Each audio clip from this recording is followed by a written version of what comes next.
സ്ത്രീ ക്ഷേമ പദ്ധതികൾ നടപ്പിലാക്കുന്നതാണല്ലോ ഇപ്പോൾ വിവിധ സംസ്ഥാന സർക്കാരുകളുടെ പുതിയ ട്രെൻഡ്. ബീഹാറിൽ നിതീഷ് കുമാർ സർക്കാർ തെരഞ്ഞെടുപ്പിന് തൊട്ടു മുമ്പ് സ്ത്രീകൾക്ക് നൽകിയ 10,000 രൂപയാണ് സംസ്ഥാനത്തെ നിയമസഭാ തെരഞ്ഞെടുപ്പിൽ ചരിത്രത്തിലെ ഏറ്റവും വലിയ ഭൂരിപക്ഷത്തിലേക്ക് ഒരു ഭരണ മുന്നണിക്ക്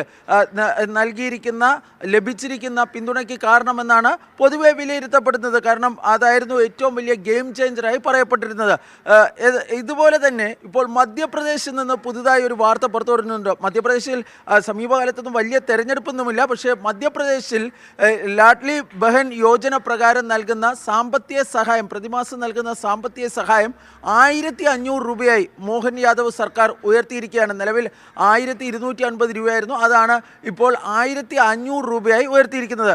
2023 ശിവരാജ് സിംഗ് ചൗഹാൻ മധ്യപ്രദേശിൻ്റെ മുഖ്യമന്ത്രി ആയിരുന്നപ്പോൾ ഈ പദ്ധതി നടപ്പിലാക്കിയത്. അന്ന് 1000 രൂപയായിരുന്നു പ്രതിമാസം നൽകിയിരുന്നത്. ആ പദ്ധതിയാണ് മധ്യപ്രദേശിലെ ഭരണത്തുടർച്ചയ്ക്ക്, BJPയുടെ ഭരണത്തുടർച്ചയ്ക്ക് കാരണമായി പൊതുവെ വിലയിരുത്തപ്പെട്ടിരുന്നത്. പിന്നീട് ഈ തുക 1,250 ഇടയ്ക്ക് ഉയർത്തിയിരുന്നു. അതാണ് ഇപ്പോൾ 1,500 ഉയർത്തിയിരിക്കുന്നത്. അടുത്ത നിയമസഭാ തെരഞ്ഞെടുപ്പിന് മുൻപായി 3,000 രൂപ, പ്രതിമാസം 3,000 രൂപ സ്ത്രീകൾക്ക് നൽകുമെന്ന ഒരു വാഗ്ദാനമാണ് ഇപ്പോൾ നൽകിയിരിക്കുന്നത് മധ്യപ്രദേശ് സർക്കാർ പറയുന്നത്. ഏതായാലും മധ്യപ്രദേശിലെ 1.2 കോടി 1.26 കോടി സ്ത്രീകളാണ് ഈ പദ്ധതിയുടെ ഗുണഭോക്താക്കൾ. ഇത് ഒരു തെരഞ്ഞെടുപ്പൊക്കെ വരുമ്പോൾ ഇതൊരു ചെറിയ സംഖ്യയല്ല. കാരണം ഇതൊരു വലിയ സ്വാധീനിക്കാൻ പറ്റുന്ന ഒരു സംഖ്യയായി മാറുകയാണ്. ഈ അധികമായി നൽകുന്ന തുക, അതായത് ഈ പ്രതിമാസം 250 രൂപയാണ് ഇപ്പോൾ വർദ്ധിപ്പിച്ച് 1,250 നിന്ന് 1,500 ഉയർത്തിയിരിക്കുന്നത്.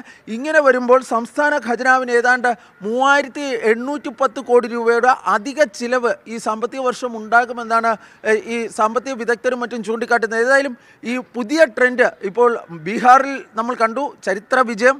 മധ്യപ്രദേശ് വീണ്ടും സ്ത്രീ വോട്ടർമാരെ ഒപ്പം നിർത്തുന്നതിനുള്ള ഒരു നടപടികളിലേക്ക് കടക്കുന്നു. ഇതേ ട്രെൻഡ് മറ്റ് സംസ്ഥാനങ്ങളും ആവർത്തിക്കുമോ എന്നാണ്, അല്ലെങ്കിൽ അനുവർത്തിക്കുമോ എന്നാണ് ഇനി കാത്തിരുന്ന് കാണേണ്ടത്. ഏതായാലും ഒരു സംസ്ഥാനങ്ങൾക്കും ഈ മേഖലയെ ഒഴിവാക്കാൻ കഴിയാത്ത രീതിയിൽ, അവരുടെ നയപരിപാടികളിൽ ഒഴിവാക്കാൻ കഴിയാത്തൊരു രീതിയിൽ ഈ സ്ത്രീക്ഷേമ പദ്ധതികൾ മാറുന്നു എന്നതാണ് വസ്തുത.